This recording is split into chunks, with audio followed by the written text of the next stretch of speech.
Hello दोस्तों, कैसे हैं आप लोग। उम्मीद करते हैं आप लोग अच्छे होंगे। आज का जो टॉपिक है क्लास 11th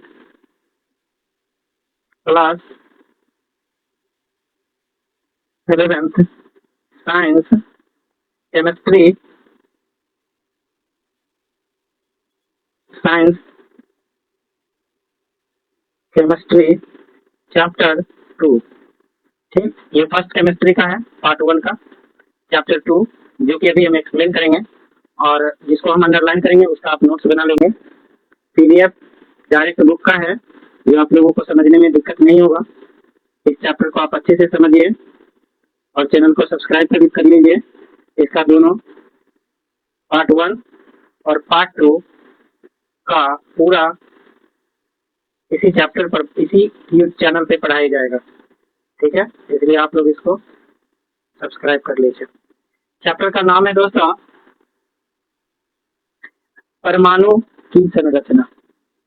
क्या नाम है? परमाणु की संरचना, structure of atom. Structure of atom, जैसे सेल चैप्टर पढ़े, टिश्यू चैप्टर पढ़े, उसी तरह इसका नाम है स्ट्रक्चर ऑफ एटम। ये जो सीरीज स्टार्ट कर रहे हैं हम मेन रूप से बीपीएससी,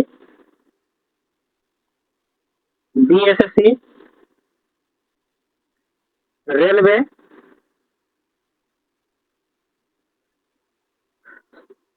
जितने भी एग्जाम में साइंस आता है सब बेसिक एनसीईआरटी से आता है। वो सारे टॉपिक हम करवाएंगे जो ये सारे एग्जाम के लिए बीजीआई है। इसलिए इस चैनल से ज्यादा लाभ लीजिए और इसका चैप्टर के बाद हम क्वेश्चन आंसर भी करा देंगे। ठीक है, तो आपको सिर्फ इस चैनल के साथ बने रहना है और सुनना है और कुछ भी नहीं करना है। एग्जाम के लिए आपको सोचना नहीं है, वो सारे टॉपिक हम कवर करेंगे जो इस सारे एग्जाम के लिए बीपीएससी 72, बीएसएससी सीरियल, ये सारे एग्जाम के लिए वेरी वेरी इंपॉर्टेंट है। तो चलिए स्टार्ट करते हैं।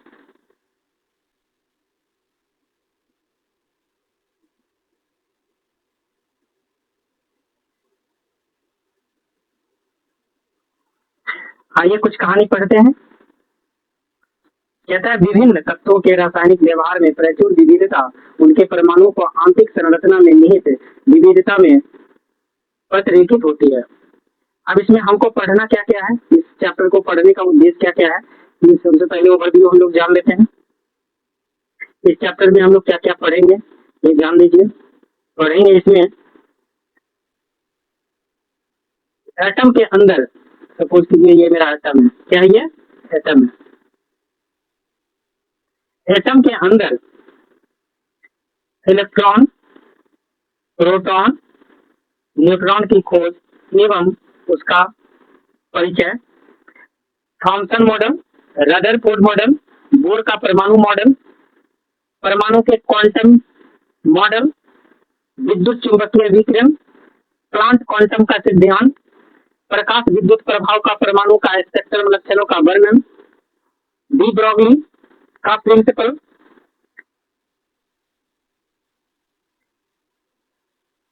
परमाणु का क्वांटम नंबर, ऑफ बाउ प्रिंसिपल, परमाणु का इलेक्ट्रॉनिक विन्यास, ये सारे इस चैप्टर में पढ़ेंगे। और अभी जो देखे हैं जब तक ये दोनों का एग्जाम हुआ था, ये दोनों का एग्जाम हुआ था, AEDO का एग्जाम हुआ था। इसमें देखे थे कि जितना भी साइंस का क्वेश्चन पूछा गया था ये सिर्फ 11th और 12th से था साइंस का। इसलिए हम सोचे हैं कि साइंस का अगर 11th 12th 9th 10th अगर हम इस चैनल पे आप लोगों को करा देंगे और इसका MCQ करा देंगे तो सोचिए कितना फायदा होगा आप लोगों का, है ना। इसलिए इस चैनल से आप जुड़े रहिए। अब हम एक एक टॉपिक को समझाने का कोशिश करते हैं, आप समझिए एक एक टॉपिक को। सबसे पहले बात ये जानिए कि एटम किसको कहते हैं। सबसे पहले जानना जरूरी है हमको कि एटम किसको कहते हैं। ठीक है, एटम किसको कहते हैं। एटम को जानने के लिए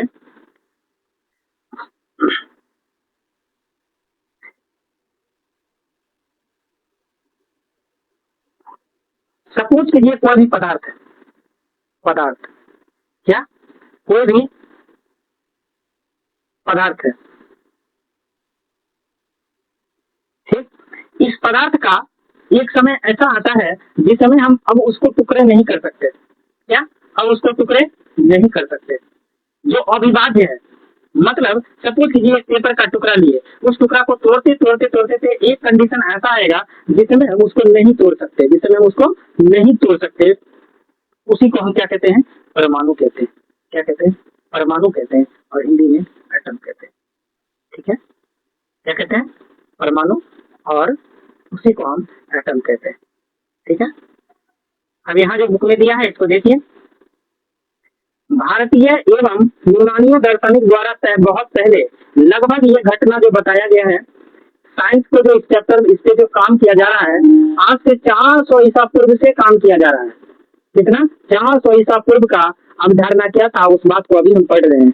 परमाणुओं के अस्तित्व को प्रस्तावित किया गया था। उनका विचार था कि परमाणु, उनका क्या विचार था, उनका विचार था कि परमाणु द्रव्य के मूल संरचनात्मक भाग होते हैं। परमाणु क्या है, द्रव्य के मूल संरचनात्मक भाग होते हैं। उनके अनुसार पदार्थ के लगातार विभाजन से परमाणु प्राप्त होते हैं, जिसे हम विभाजित नहीं कर सकते, एटम कहलाता है। मतलब परमाणु उसे कहते हैं, पदार्थ का वह अवस्था जिसको अब टुकड़ा नहीं कर सकते। मतलब जैसे किसी आदमी को मारना है तो मारते मारते आप उम्मीद कर लेते हैं कि अब इसको हम नहीं मार सकते, तो वो लास्ट कंडीशन को क्या कहा जाता है, परमाणु, एटम कहा जाता है, ठीक है। और ये किस शब्द से लिया गया है, तो ये ग्रीक शब्द भाषा से उत्पन्न हुआ, जिसमें एटोमो का अर्थ होता है ना कट जाने वाला, अनटूटेबल का होता है वो विभाज्य, नन डिविजन होता है। पहले ये विचार केवल कल्पना पर आधारित थे और इनका प्रायोगिक परीक्षण कर पाना संभव नहीं था।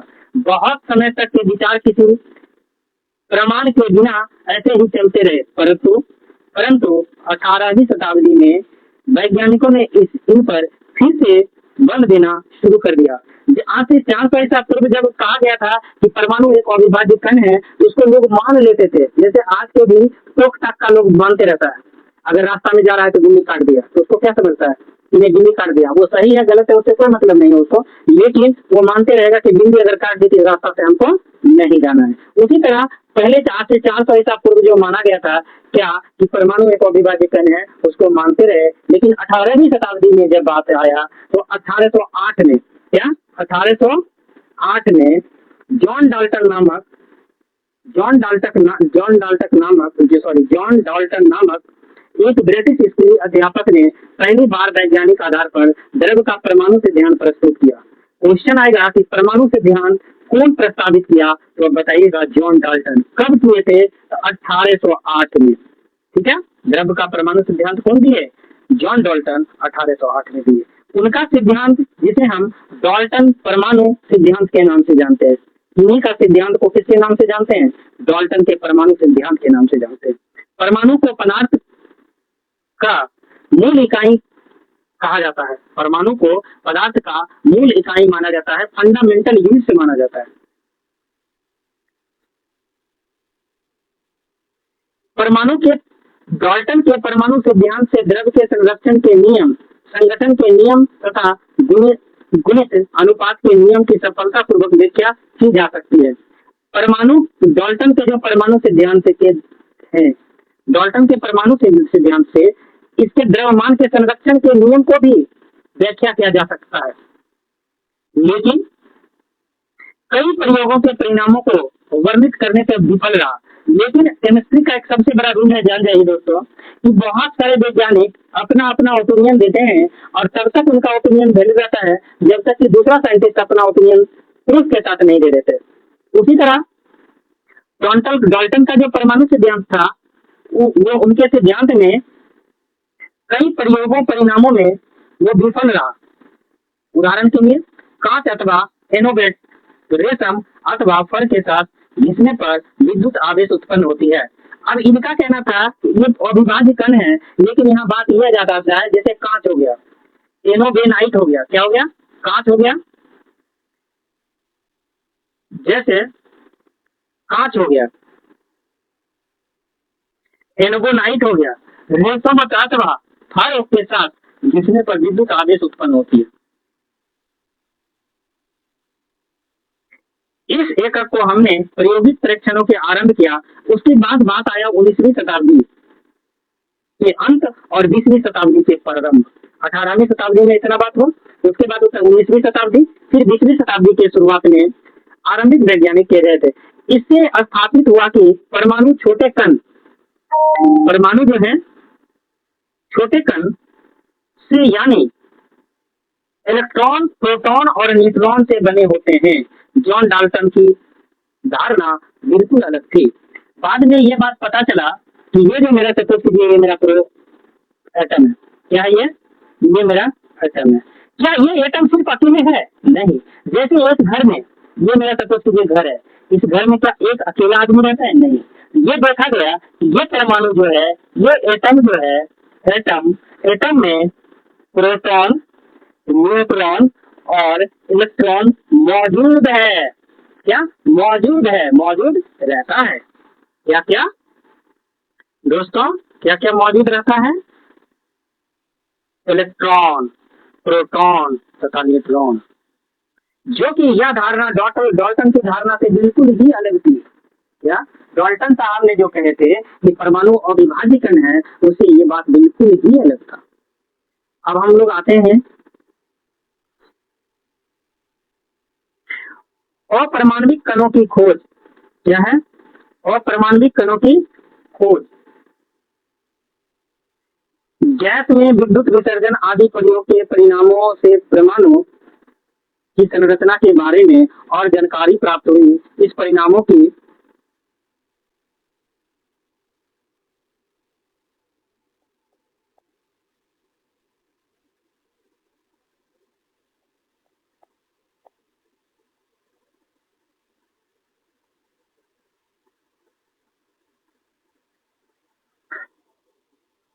परमाणु की संरचना के बारे में और जानकारी प्राप्त हुई। इन परिणामों की चर्चा करने से पहले आवेशित कणों में व्यवहार के बारे में हमें यह मूल नियम ध्यान में रखना होगा कि समान आवेश एक दूसरे को आकर्षित और विपरीत आवेश एक दूसरे को आकर्षित करता है। कहता है समान आवेश जो है, हमको ध्यान आवेश के बारे में अगर हम लोग जाने तो आवेश जो है, आवेश के लिए हमको पता है समान आवेश जो है एक दूसरे को प्रतिकर्षित करता है तथा विपरीत आवेश जो है एक दूसरे को आकर्षित करता है। ठीक है, ये खोजा गया था। अब बात है, जब तभी हम बोले थे आपको, ये जो मेरा परमाणु सिद्धांत है, इसमें इलेक्ट्रॉन, प्रोटॉन और न्यूट्रॉन मौजूद रहता है। अब हम लोग पढ़ेंगे कि इलेक्ट्रॉन का खोज कैसे हुआ। Discover of electron, discover of electron. ठीक है, तो उसके बारे में पढ़ते हैं।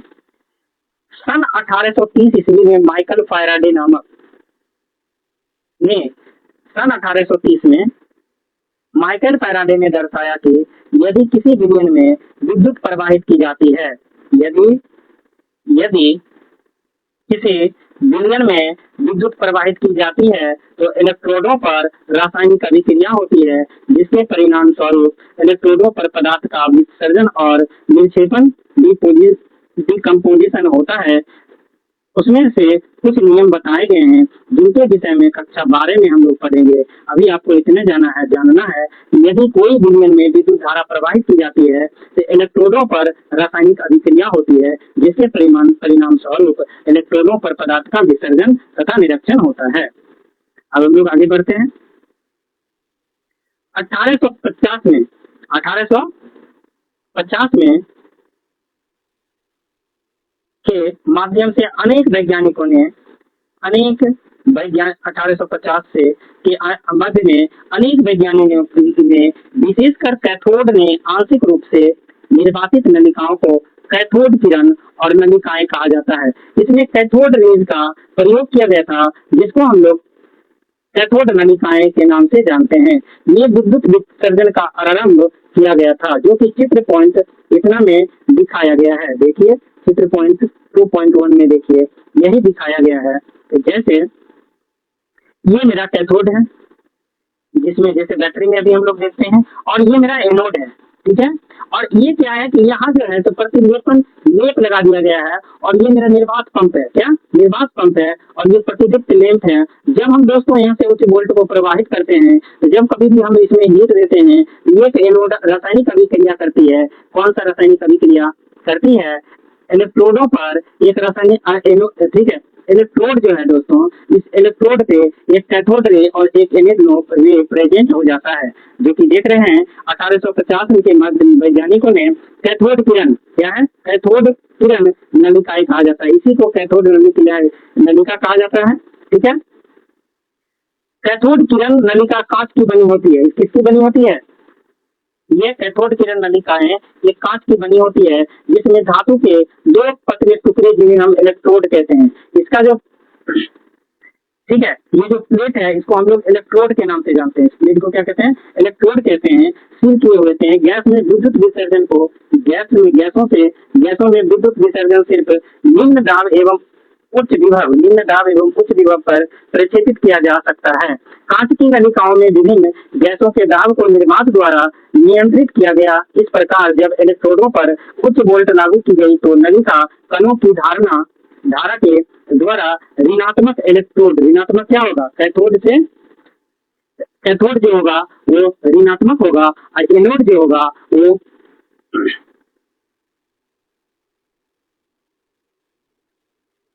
धनात्मक होगा। ठीक है, क्या होगा? धनात्मक होगा। जैसे कि आप देख रहे हैं यहाँ दिखाया गया है कि नलिका के गैसों के द्वारा निर्वात में नियंत्रण किया जाता है। इस प्रकार जब इलेक्ट्रोड पर उच्च वोल्टता लागू की गई तो नलिका में कणों की धारा के द्वारा ऋणात्मक इलेक्ट्रोड जिसको कैथोड से धनात्मक एनोड तक की तरफ विद्युत प्रवाहित होती है, इसको हम लोग कैथोड किरणों अथवा कैथोड किरण कण कहते हैं। देख रहे हैं जब हम यहाँ से विद्युत को प्रवाहित करवाए, जब यहाँ से एक उच्च वोल्ट दिए, इस उच्च वोल्ट से देख रहे हैं यहाँ से प्रवाहित होते हुए यहाँ आया और ये देखिए धीरे धीरे यहाँ आया, मतलब निगेटिव से जब पॉजिटिव गया इसको हम लोग कैथोड किरण अथवा कैथोड किरण का किरण कहते हैं। अब हम लोग बात आगे करते हैं। ठीक है, ये था निर्वात। अब देखिए कैथोड किरण जो है कैथोड से एनोड तक विद्युत धारा के प्रवाह के अतिरिक्त जांच के लिए एनोड में छिद्र तथा एनोड के पीछे नली में स्फुटित पदार्थ, जिसको हम लोग क्वेश्चन आएगा कि ये जो है इसमें किसका यूज किया गया था, तो आप लिखेंगे जिंक सल्फाइड के लेप किया गया था। यहाँ जो है इसमें जिंक सल्फाइड का क्या चढ़ाया गया था? लेप चढ़ाया गया था दोस्तों। ठीक है, जब किरण एनोड के छिद्र से गुजर कर जिंक सल्फाइड, जब इसका एनोड से जब जिंक सल्फाइड के और बढ़ा, ठीक है, परत पर टकराती है तो वहाँ एक चमकीला चिन्ह बन जाता है जिसके हम लोग देख सकते हैं। तो जिंक सल्फाइड दोस्तों इसलिए इससे लगाया गया था कि जिंक सल्फाइड जो होता है ये ज्यादा से ज्यादा लाइट को क्या करता है? रिफ्लेक्ट कर देता है, इसीलिए जिंक सल्फाइड का यहाँ यूज किया गया था। अब कहता है कुछ इसका जो है ऑब्जर्वेशन आया, ये क्या क्या था? ठीक है, क्या क्या था? तो कहता है कैथोड किरण क्या है? कैथोड किरण से आरंभ होकर एनोड की ओर गमन करती है। कैथोड से आरंभ होकर एनोड की ओर गमन करती है। ये किरणें स्वयं दिखाई नहीं देती, ये किरण जो है खुद से दिखाई नहीं देती है, लेकिन परंतु इनके व्यवहार को गैसों तथा कुछ निश्चित पदार्थ के स्फुटित तथा प्रतिदीप्त की उपस्थिति में रखा जा सकता है। पदार्थ के इन किरणों के टकराने से चमकते हैं। टेलीविजन जो चित्र नलिका कैथोड किरण नलिका से होती है, टीवी पर्दा स्फुटित एवं प्रतिदीप्त पदार्थों से लेपित होता है, जिसे हम चित्र प्रतिदीप्त कहते हैं। इसी के हेल्प से दोस्तों जो आज हम लोग जो टीवी देख रहे हैं, टीवी का जो कैथोड और एनोड रेज के कारण ही टीवी का भी क्या हुआ था? इन्वेंट हुआ था, खोज हुआ था। हम कहते हैं कि विद्युत और चुंबकीय क्षेत्र की अनुपस्थिति में ये किरणें विद्युत और चुंबकीय क्षेत्र की अनुपस्थिति में ये किरणें सीधी दिशा में गमन करती है।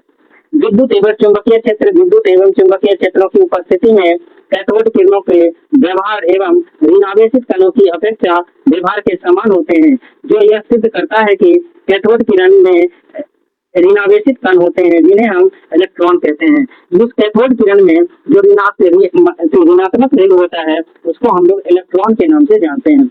कैथोड किरण इलेक्ट्रोड के लक्षण कैथोड किरण के नलिकाएं इलेक्ट्रॉनों के पदार्थ एवं उसमें उपस्थित गैसों के प्रकृति पर निर्भर नहीं करती है। कहता है ये जो इलेक्ट्रॉन में निगेटिव चार्ज होता है यही से लिया गया और ये मैग्नेटिक के कारण होता है और इसमें जिंक सल्फाइड का क्या किया गया है, उपयोग किया गया है। ठीक है, उपरोक्त परिणामों से यह निष्कर्ष निकलता है, फिर इस बात से यह पता चल जाता है, क्या पता चल जाता है, उपरोक्त परिणामों से यह निष्कर्ष निकलता है कि इलेक्ट्रॉन सभी परमाणुओं का मूल घटक होता है।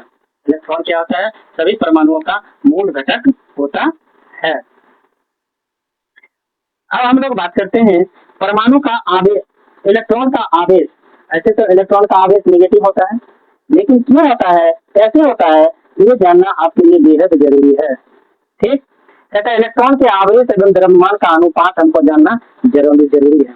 अब हम कह सकते हैं जैसे ब्रिटिश के एक वैज्ञानिक थे जिनका नाम था जे थॉमसन। सन 1897 में किरण नलिका का उपयोग करके इलेक्ट्रॉन के पथ पर विद्युत चुंबकीय क्षेत्र जो एक दूसरे के लंबित थे लागू करके इलेक्ट्रॉन विद्युत आवेश ई और द्रव्यमान m के अनुपात को बताए थे। क्या कहते हैं, बताए थे केवल विद्युत क्षेत्र उपस्थित इलेक्ट्रॉन अपने पथ से विचलित होकर विद्युत क्षेत्र इतना कैथोड नलिका से टकराते हैं, इसी प्रकार केवल चुंबकीय क्षेत्र उपस्थित इलेक्ट्रॉन विद्युत सी कैथोड नलिका से टकराते हैं। विद्युत और चुंबकीय क्षेत्र की उपस्थिति में इलेक्ट्रॉन बिंदु सी पर कैथोड किरण की नलिका प्रेजेंट होती है। अगर हम लोग बात करें इसका चार्ज का, तो चार्ज होता है E/me। ठीक है, E/me, जिसको अगर हम लोग सॉल्व करेंगे तो हमको मिलेगा कितना, 1.758820 मिलेगा। इसका चार्ज होता है, ठीक है, जहाँ me इलेक्ट्रॉन का द्रव्यमान kg और उस पर आवेश कूलम्ब में जांच देखा जाता है। इलेक्ट्रॉन का द्रव्यमान kg में और उस पर आवेश कूलम्ब में, चूंकि इलेक्ट्रॉन ऋण आवेशित होते और इलेक्ट्रॉन पर वास्तविक ऋण आवेश ई होता है। इलेक्ट्रॉन का निगेटिव चार्ज को हम लोग -e से डिनोट करते हैं। इलेक्ट्रॉन पर आवेश, अब हम जानेंगे क्या कि इलेक्ट्रॉन पर कितना आवेश है। इलेक्ट्रॉन पर आवेश, ठीक है, इलेक्ट्रॉन पर आवेश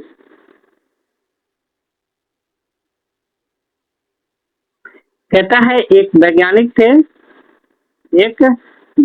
थे R.A. मिल्कन, क्या नाम था इनका, R.A. मिल्कन। 1868 से लेके 1953 में इलेक्ट्रॉन पर आवेश के निर्धारण के लिए एक विधि तैयार की है। अब इनको चिंता लग गया कि इसको निगेटिव चार्ज होता है, तो निगेटिव चार्ज कितना होता है, क्या होता है, वो निगेटिव चार्ज कितना होता है। तब इन्होंने एक विधि खोजा, इसके विधि तैयार की जो तेल बूंदों का प्रयोग कहलाता है। ठीक है, जो 1906 से लेकर 1914 के बीच कहलाता है। उन्होंने पाया, कौन, R.A. मिल्कन ने पाया, क्या पाया कि इसका जो आवेश होता है, इलेक्ट्रॉन पर आवेश होता है, कितना आवेश होता है, क्वेश्चन आता है कि इलेक्ट्रॉन पर आवेश कितना होता है, तो 1.6 इंटू 10⁻⁻90 कूलम होता है। ठीक है, और इससे इलेक्ट्रॉन का आवेश होता है, पर आवेश होता है। विद्युत आवेश का नवीनतम मान जो है 1.602167 इंटू 10⁻90 कूलम्ब होता है। ठीक है,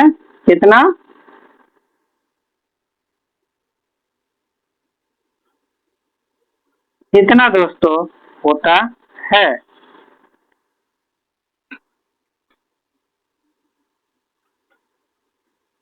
अगर हमको बात करें, उन्होंने पाया कि इलेक्ट्रॉन पर आवेश, उन्होंने पाया कि इलेक्ट्रॉन का जो आवेश है वो 1.6 इंटू 10 पे पावर -90 कूलम एवं न्यूनतम आवेश इतना होता है। ठीक है, उसके लिए इसका फॉर्मूला दिया था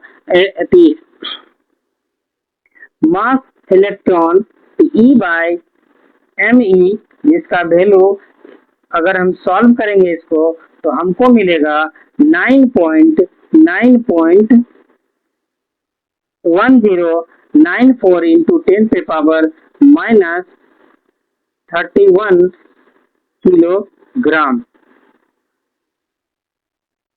ठीक है दोस्तों, अब जो है इसका अगला पार्ट कल डिस्कस किया जाएगा। थैंक यू दोस्तों।